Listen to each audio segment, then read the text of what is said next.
And we are live with another installment of the Authority Hour, where our mission is to turn your digital footprint into your greatest asset.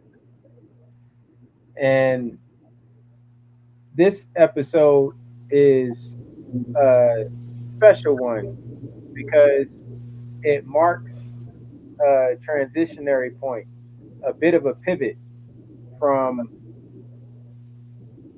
the conversation that have preceded this point in time to this space of it's one thing to have a podcast that has the impact that it has, and it's another thing for there to be a network and a larger intent behind the podcast itself. And that is where Freedom Media Group comes into play as being an overarching umbrella that these different content content houses kind of fall up under. So kind of bridging all of that together for our audience that this is all new to, the Authority Hour continues to be its staple of serving as the gap in turning digital footprints into greatest assets, where in the asset class continues to be a podcast that focuses on truly educating our audience on business principles and investment strategies to generate generational wealth through the maximization of the various asset classes that are available to us. So both of those podcasts sync together up under the Freedom Media Group umbrella, which is which has now become the primary agenda item for the Authority Hour, where again, when we start talking about turning your digital footprint into your greatest asset, it's one thing for us to talk about this as a strategy for our respective brands, but larger than that, as a business coach, I can speak for myself and my experiences with multiple clients. When it comes to relying on a marketing agency to get your messaging out to your intended audience in a quantifiable and effective way that results in leads actually coming back in as a result of what's going out, which facilitates the return on investment cycle. That is something that I have seen multiples of my clients. Well, actually, every single one of them. I haven't worked with a client yet that has had a marketing agency uh, that actually that actually generated quantifiable leads in a consistent manner.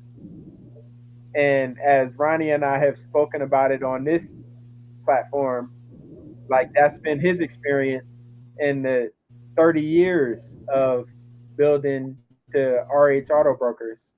And as I've had the conversations with Earl, it's pretty much been the same.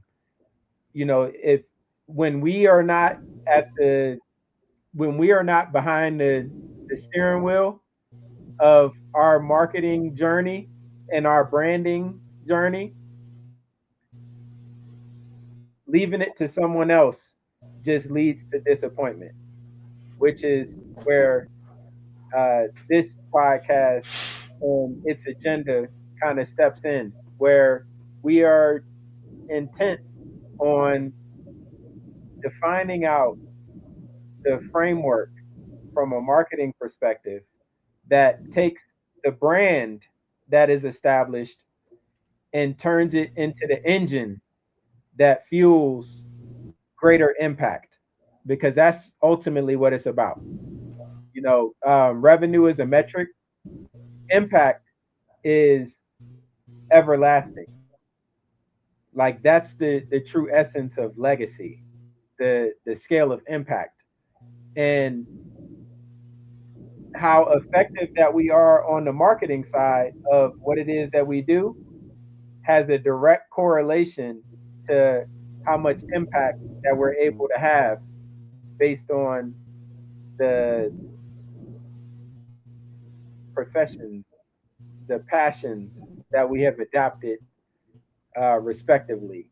Ronnie on the auto brokerage side, Earl on the tax advisory and professional services at large, that kind of, not professional services, like investment strategies more so.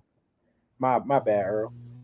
Like uh, tax strategy and investment strategy, and then myself on the business building from a ground up perspective side of things. That's kind of how we all come together. I didn't have any of that scripted. That was just me kind of leading with the intent. Ronnie and Earl, how did I do? What did I miss?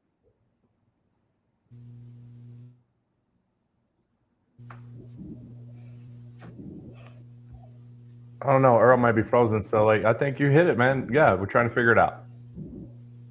Yeah, no, and so I'm gonna continue to fucking challenge you, bro. Like we ain't trying shit. We are actively figuring it out, right? Figuring it out. Figuring it So out.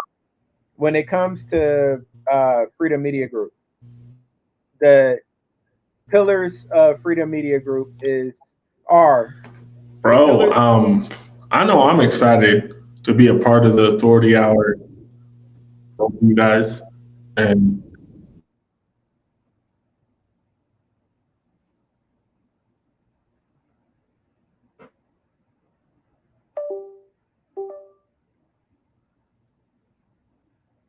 You there, Earl? You there, Ronnie? I'm here. Yeah, All I'm moving. right. All right. We lost Earl. All right. So when we talk about the pillars of Freedom Media Group, is foundational at media and marketing. Those are the two components of it, of Freedom Media Group as an entity, which again is getting ready to be the agenda, the prevailing agenda of the Authority Hour for the foreseeable future. Because building a brand falls up under the umbrella of how you market that brand and how you really maximize the reach and impact that that brand is able to have.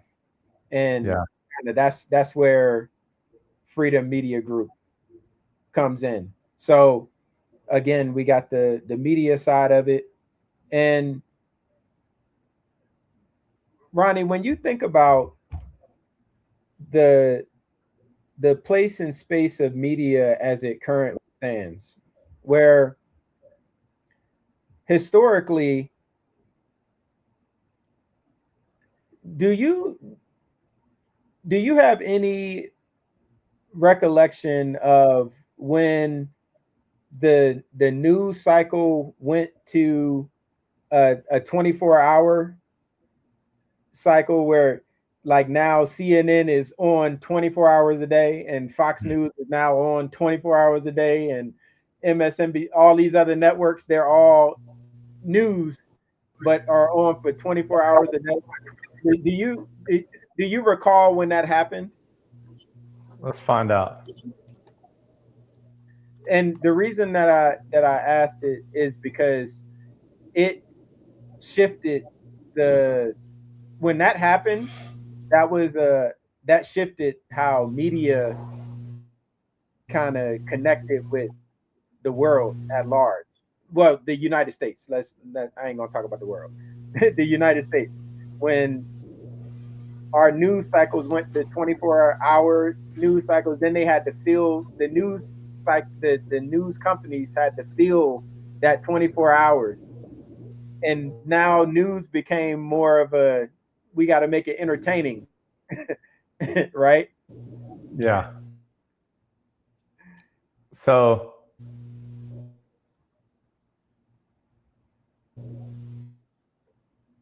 it says CNN did not switch to 24-hour coverage later in its lifespan. It actually launched as a 24/7 news channel on day one. Founded by media mogul Ted Turner, the cable news network officially went live on June 1st, 1980, making it the world's first television channel to broadcast news around the clock. So they've been doing it since 1980. It may feel like it's new. So 19? No. When I say, because 19, that's not a long time ago. I mean, no, it's in our lifespan. Yeah. Yeah.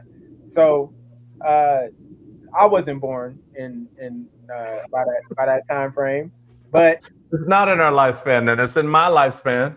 But that's why I asked you if you remembered when that happened. I mean, we had cable. My dad used to take it from hitting a little button or something on the deal. But to answer your question, I don't think I remember it because I wasn't watching the news 24/7 in 1980. I was good Lord. I remember becoming a freshman in 1984 in high school. So, what was I then? In the 8th grade? I was in the 8th grade. Oh man. No, see, but few houses had cable, man. Very few houses had cable. But your story is different though, because it's only, so it's three of us that are on in this podcast episode right now, but only one of us has a parent with a picture with the Rosa Parks. With Rosa Parks, yeah, my mom. like the, that's so dope. The Rosa Parks. It's only one of us that have that, that kind of. So I'm only saying that to say that you grew up a different kind of way, Ronnie, which is why I asked the question, because I don't know when I know, right? It's been a long time ago. Yeah. No, but the point of all of that though is media plays its place in the ecosystem, in any community ecosystem. Media is very, very important. So to be intentional about having a stake in how media is shared with our community, like Freedom Media Group has a role in that. That's the media component of it. Yeah, see? Oh man. That's powerful. That's so dope. Yeah. That's Laverne, Ron, and Rosa Parks. Man, that's beyond cool. I can't pull that up. Look at that TV. Right. Look, they didn't have CNN on the TV behind them. Nobody had cable. But think about how powerful that was from a community perspective, because the second that media became a 24-hour cycle, propaganda became like more pronounced in society because it was easier to get it out. Well, you're right. It's just because they understood one thing, that it's about attention. Attention is the main currency. Stop. Period. 100%. So like when we talk about the authority hour of establishing a brand, that's all about attention. And when we think about that from a larger perspective of the conversations that we have are bigger than a podcast. Like that's the reality. Like they're much bigger. These conversations are much bigger than just the podcast. So how do we have the greatest scale of impact with the conversations that we have? Well, when we turn that into a business that fills a natural gap that we know exists with businesses in profound ways that are not beneficial, it creates a different type of opportunity. And again, that's where the Freedom Media Group comes in, with that first component being on the media side, which then brings us to the marketing side of things when it comes to branding. When we're not intentional about marketing the brand that we're establishing, what type of impact have you experienced, Ronnie, in the years that, because you have had a brand in Colorado Springs for quite a while, but how has your journey been when it comes to actually expanding the reach of Ronnie Haskins and people knowing what Ronnie Haskins represents beyond, U.S. auto brokers, rather than the brand that you have now? Like, you've been doing this for a while. So how has the reach of your name impacted the growth of your business? Does that make sense, what I'm asking? Yeah, it's a fair question. I think that, when I started my business, I didn't have any money. And so I didn't have a way to advertise. The advertising mediums at that point were the newspaper, television, radio. I may be missing one, maybe satellite radio, but I guess we could all agree that it was newspaper, print, television, or radio. We're talking 2000.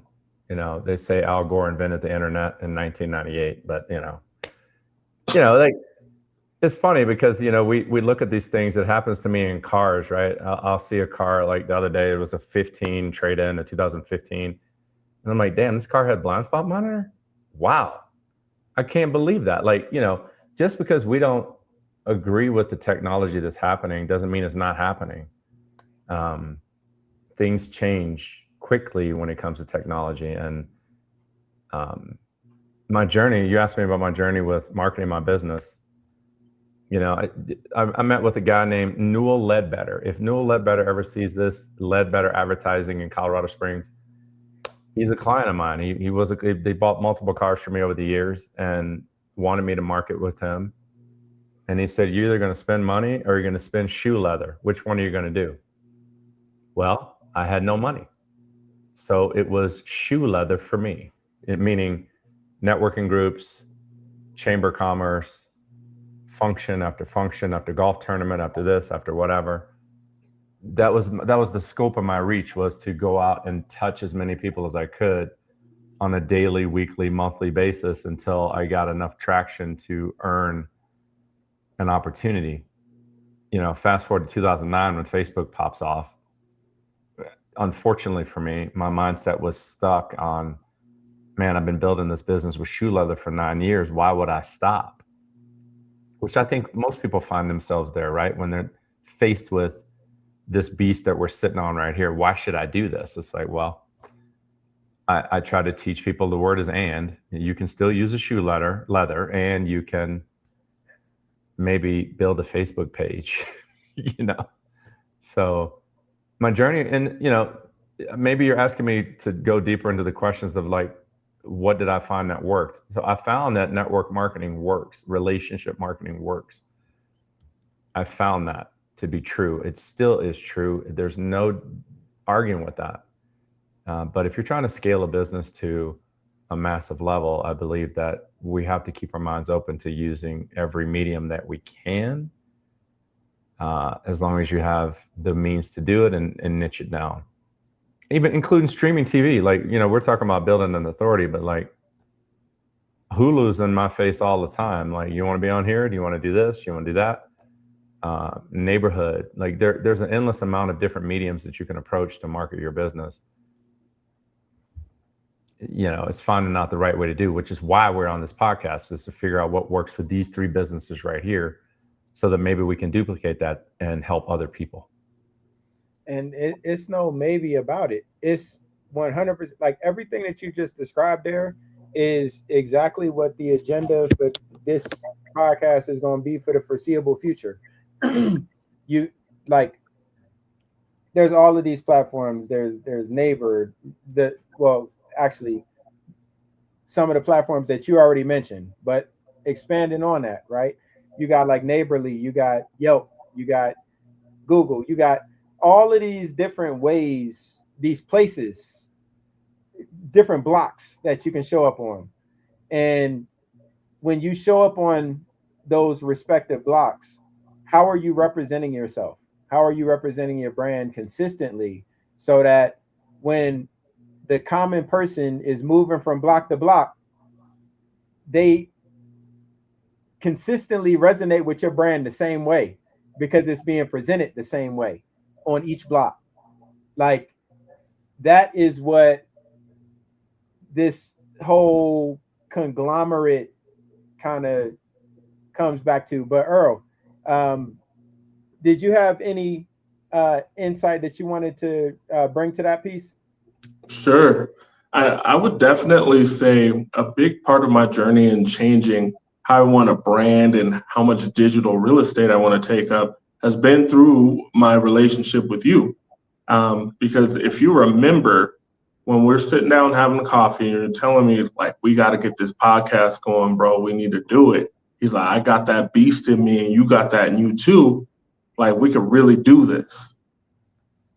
And I remember telling you, Jesse, I have absolutely no desire to be famous. None at all. I do not want any part to that. I just want to be quietly wealthy, and I want to know that I've made a massive impact on my community and multiple communities. And I remember you told me something, I'm paraphrasing, but it was along the lines of, I hear that, bro, but honestly, I'm here to build this business big, and I know you are too. And I heard you say that, your dream's not big enough if other people's dreams can't live in it. So who are you to slow down the time frame of when people discover who you are and the genius you have and the work that you've put in? And I wanted to look at you like you am like, but you're so right. You hit the nail on the head that I definitely need to operate differently and digitally. And it's been completely different, like building my website out, multiple websites. Now I went from no websites to 2 websites. I'm just like, man, I'm in the matrix now, Ronnie. But it's been powerful, and it's been a great tool where already I have some clients that are onboarding. So tax strategy is a little different business model, because you do almost 70% of your business in Q4. So a lot of stuff is me getting it set up now, and I'm getting paid on other things so I can keep the lights on in the office that I'm in right now. But it's a different beast. And I've already had clients where they said, hey, I was a little bit skeptical when I got a referral to you, or when I came over your ad or whatever. But I looked at your website and it was so professional. And then I Googled you and I saw about 70 different things of you talking with business owners and speaking well. And it gave me a lot of confidence to let you look at my business. So shout out to Jesse for hitting me in the head with that samurai logic to speed my time up and collapse some time frames. I like it. Yeah. I was like you, Ronnie, all about the shoe leather, brother. No, yeah. So but this is the thing, bro. And like it's how you lead, Earl, how you lead with the disclaimer for each episode. Each one, reach one, teach one. It's a real thing. When I got here to the Springs, Ronnie's name is Ronnie's name. period. Right. And Ronnie, I apologize if any of this makes you feel uncomfortable. You just got to deal with it for a second. But like his name is his name, and I got introduced to him by my man Clayton. And when I first met Ronnie, the first thing that he was talking to me about was digital authority. You know what I'm saying? Like, and for me at that point of my journey, I didn't have the confidence that I needed to articulate my value proposition. I knew I could, if you sat down with me for an hour and we had a whole conversation just about how I can help you, then it would come across. But you don't have an hour to get your value proposition in somebody's mind when you first meet them. You don't have an hour to do Not that. without a Glock. And a ski mask. Like, you gonna sit down and you gonna get this work. Jesse's just going crazy on him with the KPIs. Yeah. Right. No, that's real. That's real. Like I didn't have any of that. And it's like to be prioritizing getting in the digital space without having any of that messaging mapped out. It was like, yo, I like Ronnie, you ahead of me right now, bro. Like thank you. It's noted. You know what I'm saying? Like it's not like I'm ignoring you, but like I ain't there yet. You know what I'm saying? Like that was what that conversation looked like when I first met Ronnie. Like that was the game that he was imparting on me when I first met him. You know what I'm saying? And it was like, bro, I gotta figure out how to cut through the noise before I'm getting on. So like that's where my mind was at that time. So to kind of full circle have this conversation where, you know, Earl, you're referencing the conversation that we had in Third Space Coffee. Shout out to them.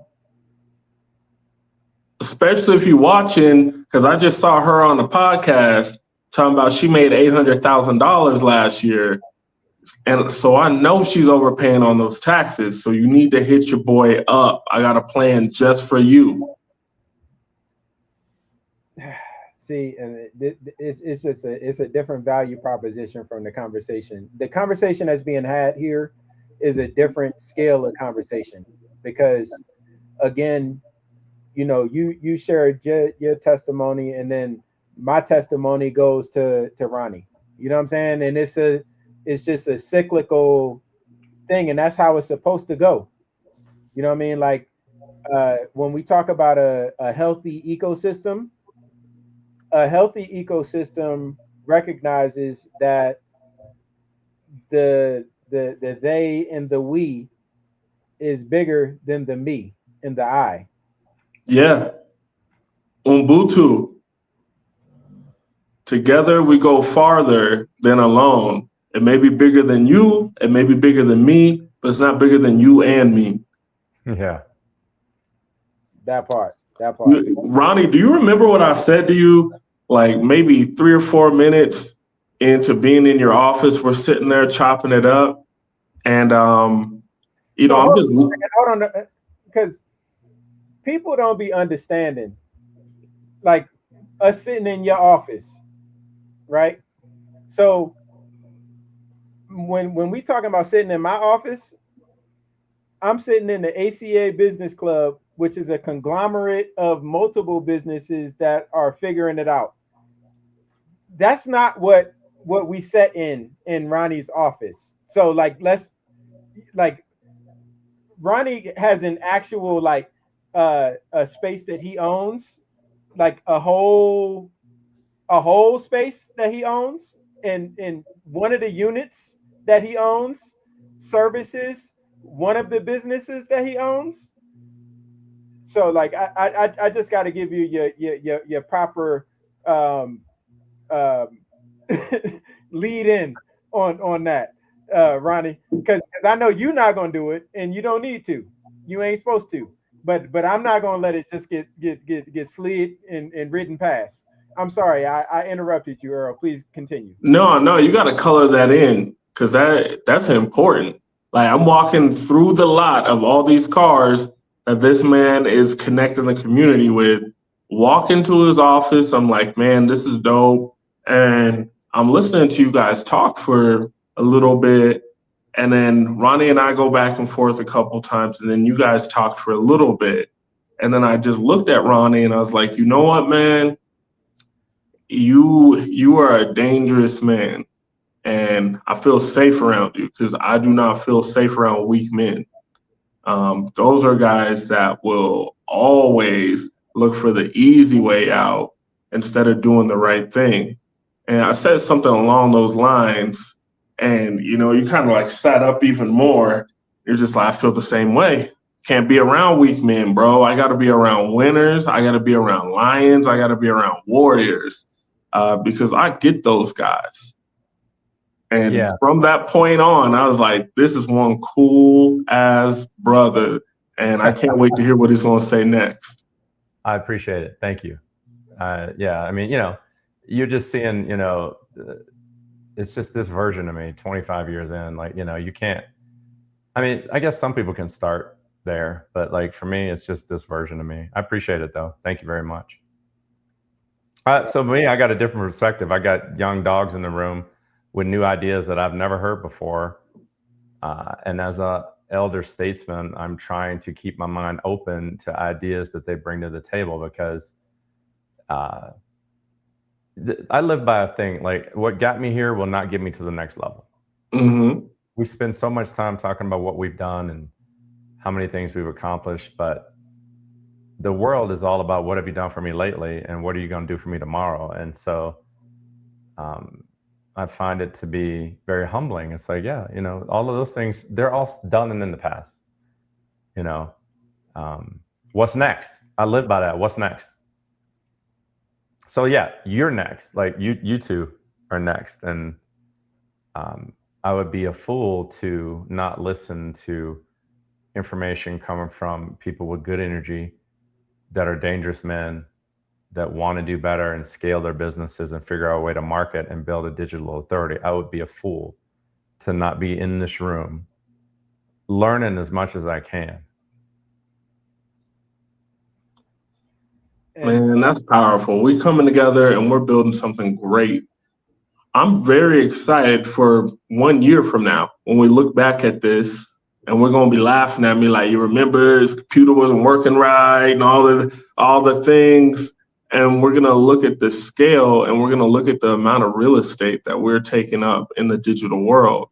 And, as we move more and more towards like Web3, it's imperative that we own, like Jesse said, that we have our own block. Or if you're like Debo, you have more than one block. You're Millie rocking on many blocks. I already own my Web3 domains. I've owned them for like 5 years. So how was Ronnie.Haskins is mine. How was that presented to you, and how much of a process was it for you to decide to move in that direction? I am a very quick decision maker, and I don't like to step over $5 to pick up $1.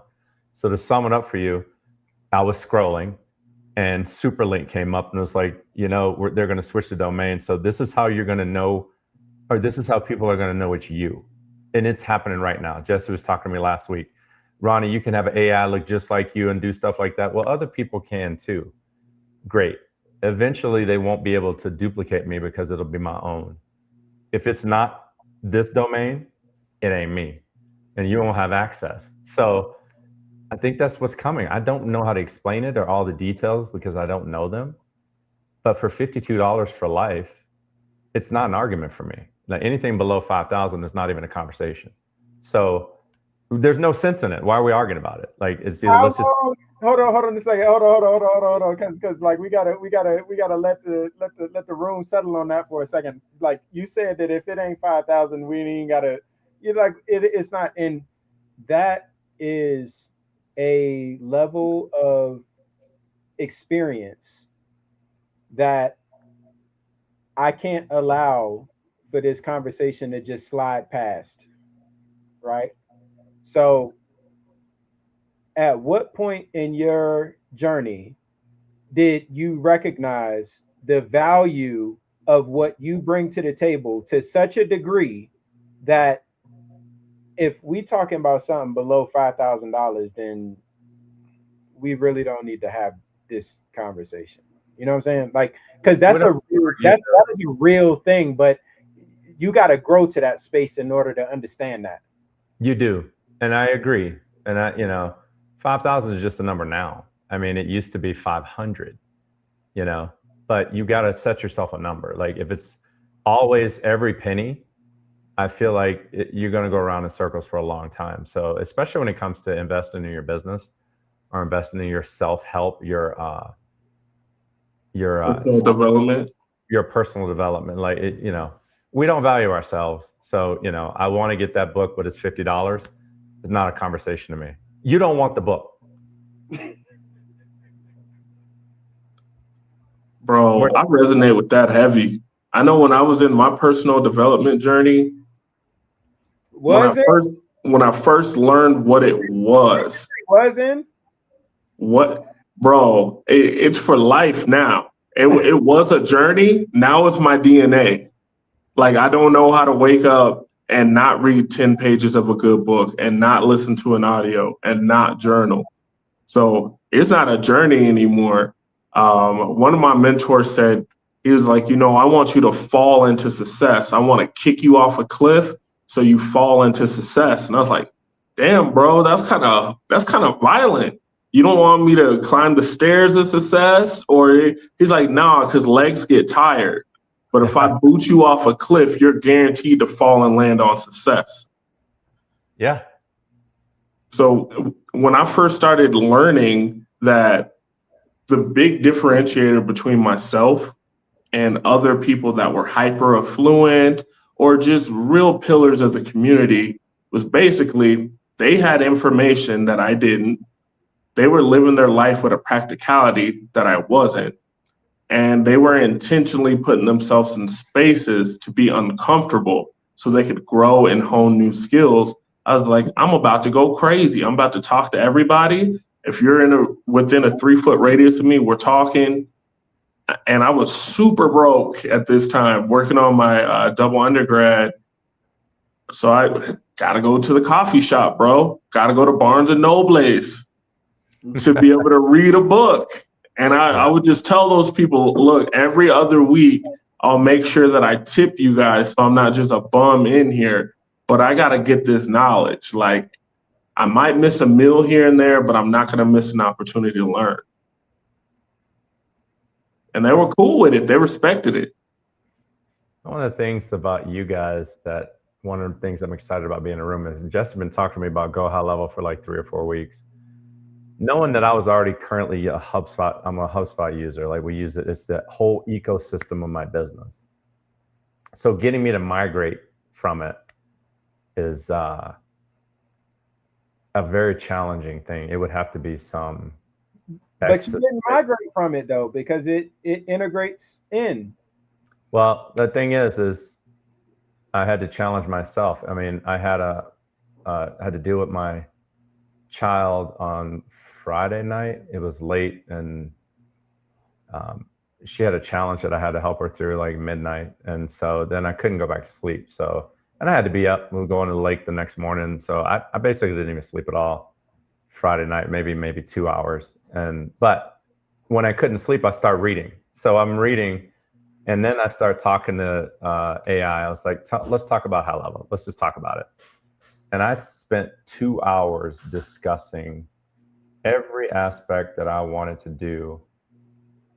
And it came down to, sure, this is something we should be implementing. So I'm just onboarding right now. So that's what I'm saying. Like, if you get into the room with other people that are intentionally trying to grow, and you keep an open mind, but remain not easily persuaded, then things can change. nobody's in this room to preach to anybody about do it my way or you're going to be a failure. It's like, no, we are all going to be open-minded people about how we're going to grow. And sometimes you find out that you're missing out on things. And so one of the biggest things for me, I keep repeating this, is I don't like learning things at 56 that I should have learned at 40. Go high level this isn't my first run around with it. I was on it like when I was trying to figure out a CRM back in 2018. It was in my arena. I was like, oh my God, do I switch to this? Do I get on? And it was so cumbersome to use at that point in time that it was a no-brainer. I was like, I can't do this. The learning curve is incredibly high. So I didn't use it. Looking at it today, I'm like, this solves a lot of different problems and it checks a lot of boxes that is client facing that I think is going to be very beneficial for my business. And right now it's $58 a month. So once I looked at that, I was like, click. It's enough that I can mess with it for 90 days, be completely disappointed, and not even worry about the $58 a month that I lost.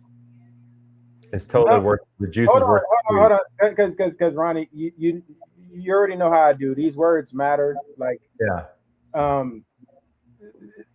the fact that you ended all of that with, I lost $58. There's no fucking loss, bro. Like, yeah, I learned this for spending. I get it, but I can't allow that to just go by. Like it literally is in the movie 300. That Sparta kick to the chest. Yeah, it's certain things that strike me like it's a Sparta kick to my chest, and that's one of them. Like, no, we not finna do that, bro. We not finna do that. No, we not. I'll rephrase it and say, thank you. Appreciate it. Appreciate it. It's definitely worth an investment of $150 to determine if I want to use it after 90 days. Yeah. No, I'm yeah. No, we are at that point in time. Either way. On the Bullseye Consulting side, we are definitely going full bore with Go High Level. Like it's no question. I've already done the research on who I want to contract in. I think he's in Kenya.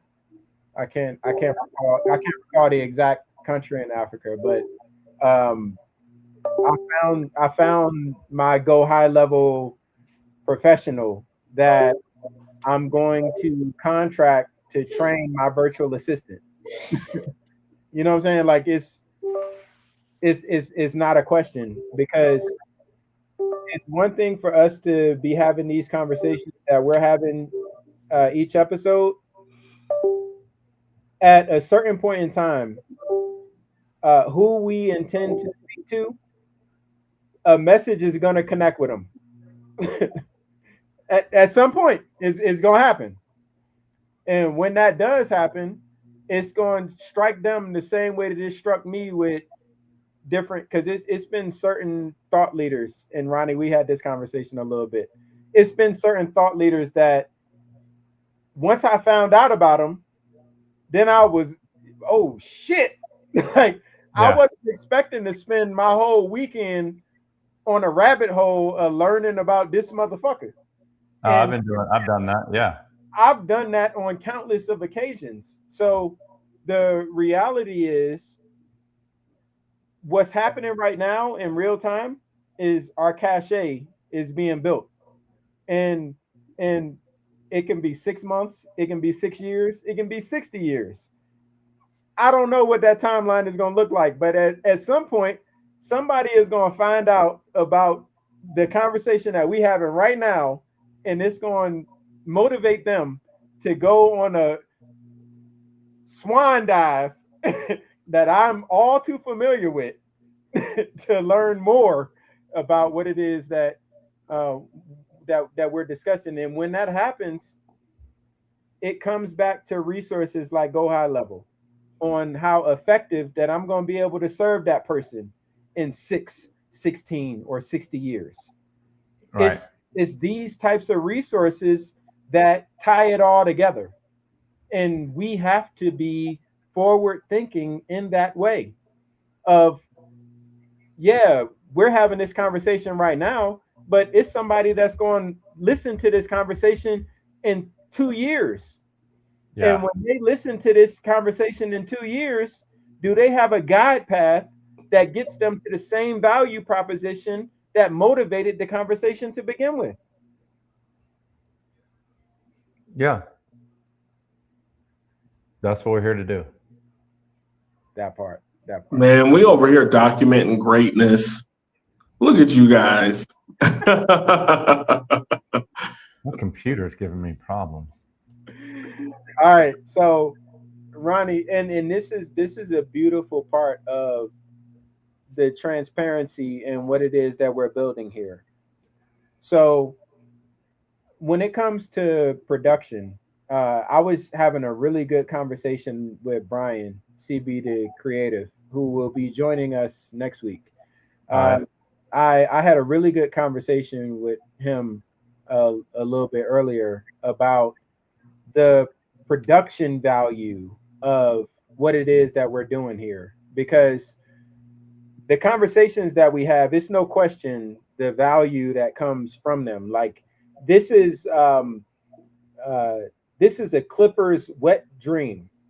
Like when I just to add context to that, someone that clips content up that provides value to the ecosystem and stirs engagement. A lot of the conversations that we have are a Clippers wet dream for real. Like it's like that. When I'm from the minimalistic state of production, because I'm not a producer, I'm not a show producer. That's not my strong suit. What the one thing that I do strive to produce every engagement is 1 hour of content. That's always my goal. Like I will throw in, like if you start listening and hearing the most random of questions coming in at the end of a production, is because I'm trying to get us across the finish line of 1 hour of content. That's always my goal, right? Ronnie, you said that 8 o'clock was your cutoff. We are at 47 minutes of content. It is not my intent to put you on the spot. It is my intent to illustrate a kink in our armor of this being the process of us. This is what the process is going to be for the foreseeable future of us using the authority hour as an opportunity to document every step in the process of the Freedom Media Group growing from a concept to an institution within Colorado Springs that enables business owners like us on this within this conversation now, and our listeners broadly, to be able to, because Hove did that, so hopefully you ain't got to go through that. They can bypass a bunch of the hard learned lessons that we've had to figure out based on the framework that we have established. And again, all of that comes from my goal of us having an hour of content per week without violating the barrier that you established very early in the conversation that you had a hard out at 8 o'clock, Ronnie. Hey. So what I'm telling you, there's layers to this thing, right? Here's what I'm saying. It's all about finding the cadence to work together and laying down expectations, right? If we all show up at exactly start time, I'm going to push back and be like, peace. You don't have to push me. Look in the mirror. Show up at 7:45, ready to go, done deal. Finished. So there's your pushback. You know what's funny? I own the domain hard-earned knowledge. I read the book Think and Grow Rich, and he said, men of a certain age will gladly give away their hard-won, he called it hard-won, W-O-N knowledge, if you just ask them. And it was written in the 30s, so they just meant, I'm sorry, ladies, they just said men. I have advanced it to people of a certain age will give you their knowledge freely if you just ask them. And so I thought about it, and I went and bought the domain Hard Won Knowledge, which I was like, this is going to be on a porn site. So this is not going to last. So what other options do I have? And I came up with Hard Earned Knowledge. I actually did a podcast about it for a minute, but I'm pretty sure I still own that domain on GoDaddy, so we could use that for stuff too. You know, I own it. Hard Earned Knowledge. You said it. No, and that's the piece. Like everything that we've been discussing is all hard-earned knowledge.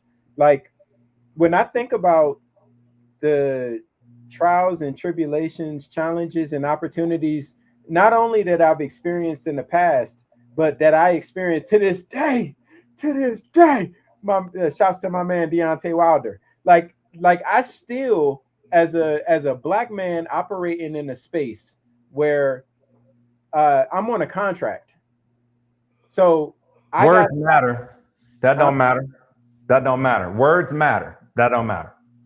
Well, it only matters inside our head. That don't matter. Well, I mean, but no, I agree with that. I agree with that. My only pushback on that is being conscious of reality, right? It's certain realities that we can't change. We can influence them. We can't necessarily change them. Like what someone's perspective of who I am when I walk in the room is, I can't change that. I can influence it by how I choose to present myself beyond what they have already manifested in their mind as to who I am. Why would it matter? Why would anybody care? For what? The only person cares about is the person walking in a room thinking people got other things to think about. No. Well, so look, every card that you are able to bridge the gap between someone's want versus fulfillment, there's a trust factor that has to be established there in order for you to close that gap. And I have to do the same thing in my profession, the same way that Earl has to do the same thing in his profession. So my point is, when I initially begin engaging with someone that I intend to help themselves, regardless of their preconceived notion, because I know that they exist, regardless of that, that don't shift what I'm there to do in that moment. Man, Public Enemy said it'll take a nation of millions to hold me back. I've been singing that song for years. It doesn't matter what color you are, what you look like, whatever. And there's another thing, dude. Like, for me, I want to be in rooms where people want me to be. That's fine. I'm going to go create a bigger room that you will still have access to, even if you didn't want me in yours.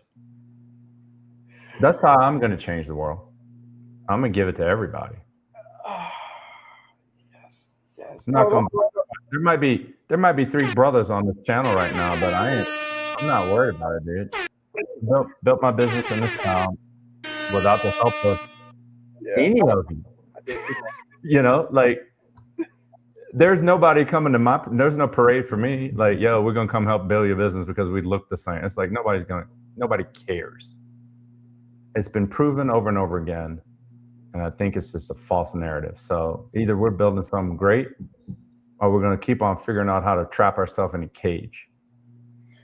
Yeah, and I think that everything that you just described is exactly why what it is that we're building is so powerful and necessary, because you have a lived experience that is a little bit different than mine. Sure.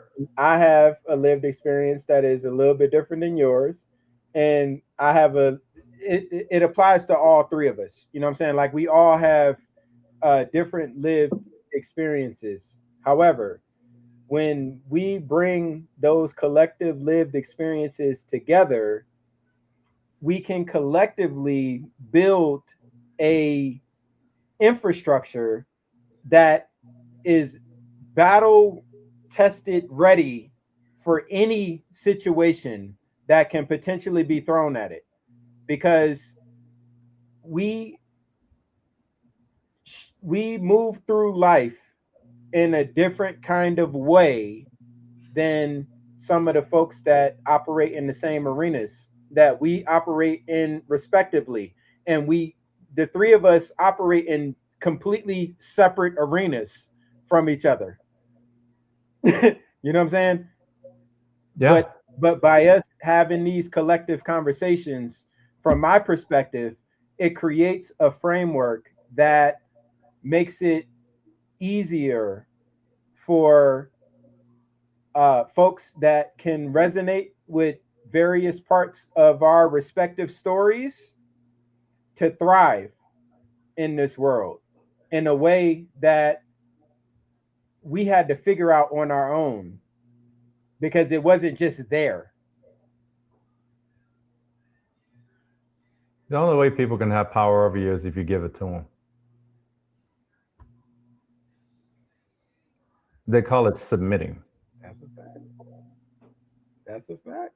You know, I definitely think the internal language and external experiences are very different. Where my internal language, once I found my self-confidence and pride, was regardless of what anybody's saying, I'm going to win. Regardless of what color they are, what they're thinking, you know, I'm getting the contract, I'm getting the business, I'm getting this and that. Experiences that I've had where that was not the case, you know, you treat it like an outlier, where it is something that is, like Jesse said, solely based on preconceived notions that I can't change. Maybe I can influence it. So I've had this conversation multiple times with my dad. My dad grew up in Arkansas, so his lived experience is very, very different. And he's like, son, you always got to attack and approach everything like you're going to win, you're going to have the best outcome, while also being aware of the reality of what you got to work through and maybe work harder than someone else. And even when I was just a young jit, he's like, do you think that's fair? No. And he's like, perfect, you get it. Now you know how the world works. It's not fair. I love that. That's basically exactly what I'm saying. No, Earl. Ronnie, you can continue, but just a second though. What's a jit? What's a jit, Earl? Oh, a jit, just a kid, you know? Yeah, that's it. I'm sorry. Go ahead, Ronnie. All I'm saying is that's exactly what I'm saying. Like, you know, if I would have had these notions when I moved to town in 2000 and didn't know a soul, I'm not from here. You know, you wouldn't even start. Like, why start? Everybody's against you. It's no good. It's gonna be garbage. You know, it's not the language of a dog. You know, I mean, finding people to work with that want to work with you is that's what I look for every day. I don't look for, can I convince you to work with me? I look like, you know, should we be working together? And if we should be, then we will know, and then it gets real easy. And so I'm not going to deny the reality of the world. The world is not a fair place. And I'll just leave it at that. Like, whatever you want to put on it to make you feel good about it not being fair, that's wasted energy. I just don't have time for it, man. Yeah, that's wasted energy to sit here and talk about the qualms of the world. But I do like what you said, man, because it made me think a lot about like Simon Sinek. I remember when I saw his TED Talk maybe 17 years ago now, and then he wrote Start With Why. You know, that's something that he says pretty often, and it's something I hold pretty close to my vest. It's like, I'm not here to do business with everyone. Don't need to do business with everyone.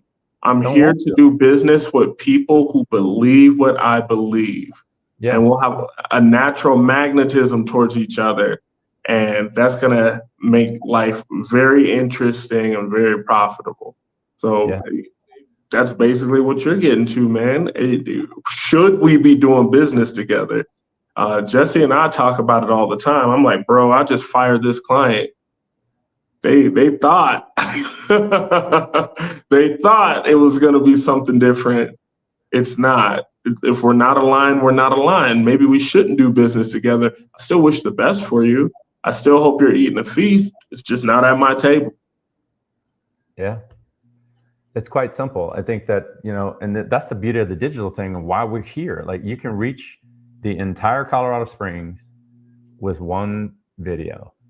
And regardless of what doors are closed or opening or whatever, like, I'm not going to end my life with excuses that the man held me down. I can't get it done. It's like, all right, get over there in the pile then. Like, you over there, it's just wasted energy. I could not agree more.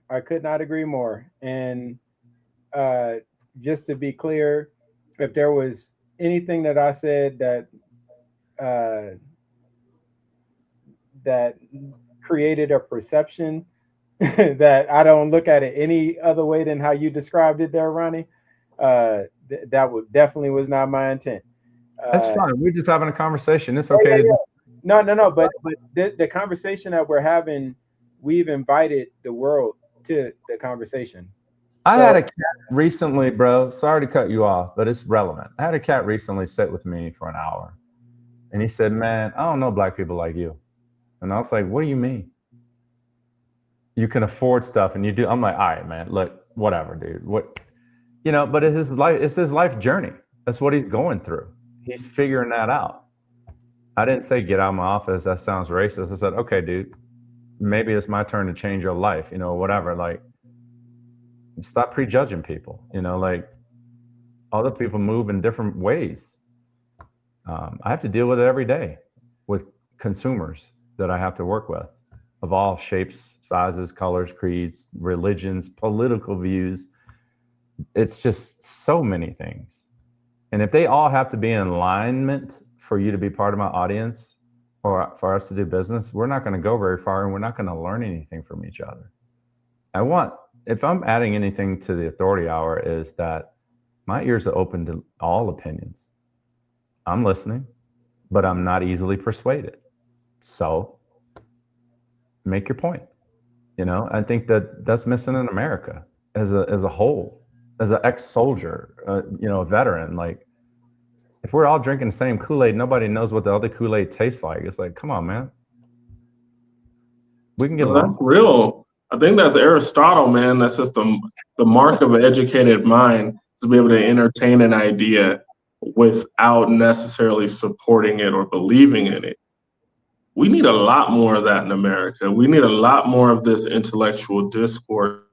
We need to be able to disagree with people respectfully. And as Jesse's heard me say 100 million times, if we want to normalize solving problems without the government, we're going to have to work with people that eat different food than us, pray differently than us, probably vote different than us as well. They're entitled to it. That's their right. So anyhow, when you're marketing your business and we're trying to build a digital imprint, one thing is clear. We have to talk to the people we want to talk to, your niche, your ideal client avatar. Like, it's got to be like, these are the people I'm talking to. I'm not talking about race and color and stuff like that, but like, I'm talking about like people who subscribe to the knowledge that we have to give, that resonate with it. Like Jesse said earlier, that consume that content and believe in it. And like Earl said, just like Simon Sinek, like, yeah, if you're consuming my stuff, you believe the same way I believe, we're going to work just fine together. And I'm going to transform your life. Ronnie, what is your avatar, or do you have multiple avatars in your business model? That's a great question. I'm working on it.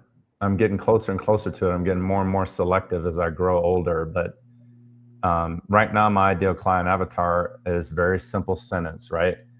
You would like to get the car you want without going to the dealership as long as the price is agreeable. Dead stop. You get the price up front. And Earl, what made that question that you asked just so that is I think that's a refresher question that needs to be asked at a regular interval. If that's every 5 years, if it's every 10 years, if it's every 15 years, I don't whatever that interval is for every respective business.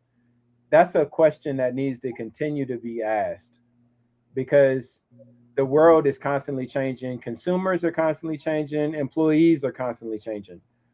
So we got to make sure that what motivates everybody, the employees and the employees and the customers or clients are in alignment. And that don't happen without that question being constantly asked. So Ronnie, for you as a visionary and someone that's been doing this for decades, um, I don't know if I don't know if Earl asking you that question could elicit the full encompassing response because it's constantly changing. Like you're gonna sit down with somebody tomorrow, more than likely. What's today? Monday. Yeah. So what if not tomorrow, sometime during the course of the week, you 10 a.m. down with you're gonna sit down with somebody that's gonna make you think about how you do things in a different way. Oh, and it's you know what yes and no. Like it's fascinating because I get pulled in different directions. Like should I look at credit acceptance where I can get anybody approved and help them get cars? Like those things are ever going battles in my life. One wolf versus the other wolf, and the one that survives is the one I feed. And it's like you got to be careful. You got to be careful who you're getting your information from. You can spend 6 months attacking your own paradigm for your business. I get this from my salespeople. You know, like I'm like, oh no, we don't do that. Why can't we do it? Here's the way we can do it, and this, that, and the other. And the problem is I've forgotten why I don't want to do it. And then I finally get to the answer 3 hours later. And I'm like, yeah, there it is. That's why I don't want to do it. Like it's just too detrimental to my brand. So I don't want to do it. And I'm trying to make that answer very simple and No. So No, that's dope. The way you packaged it, it makes it easy to consume because you could have took that on a whole bunch of different tangents. Like I appreciate the way that you placed it. And the essence is I want to help them all, Earl. I want to help them all. I can't. Actually, you can't. Hold, Ronnie. Hold on a second. All right. So this the piece that is missing in that dialogue. One of the things that I am constantly, and I have to find more effective ways to articulate the point, just as a point of my responsibility as a business coach. Getting your team to understand why that matters, for them to own it, and for you to not have to be involved in it at all, is a part of our responsibility as owners of what it is that we're doing. So, does that make sense, Ronnie? Yeah, I don't know if I'm ready for the lesson, but what I'm saying is, today we had a lesson in my office. You're absolutely right. We did training today, 5 people in the office, and the lesson today was you don't get to say anything for 3 minutes when this conversation starts. You are to listen and find out everything you can find out before you speak. Don't formulate opinions about what you need me to do as a consumer until you find out what I'm actually doing. It was wonderful. It was not led by me. It was led by Bonnie. And it was fascinating to hear all the different answers. So much so that I'm like, damn, I should be deploying this right now with my own life when I'm talking to my kid.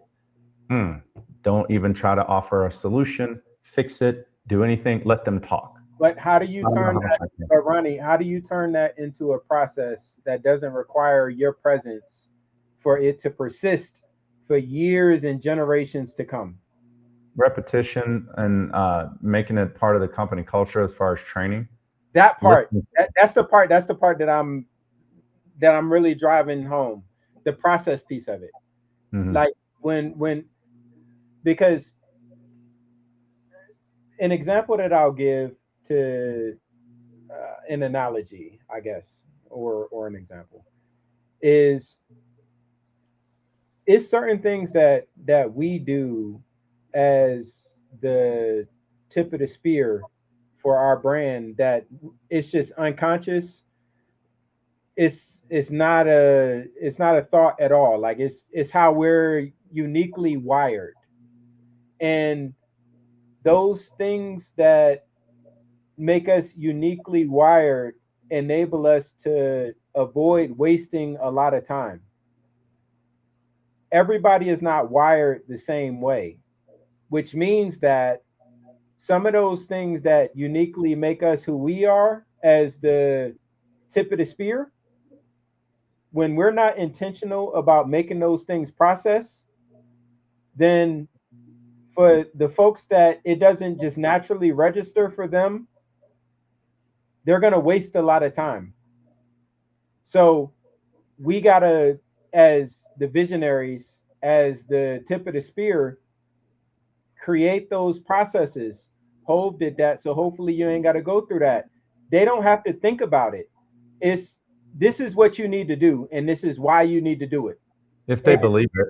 if the why changes, then we need to have a conversation about why the why changed for you, because the why that changed for you may influence how we change how we do things moving forward. But we got to have that conversation. But there's also joy in the minutia.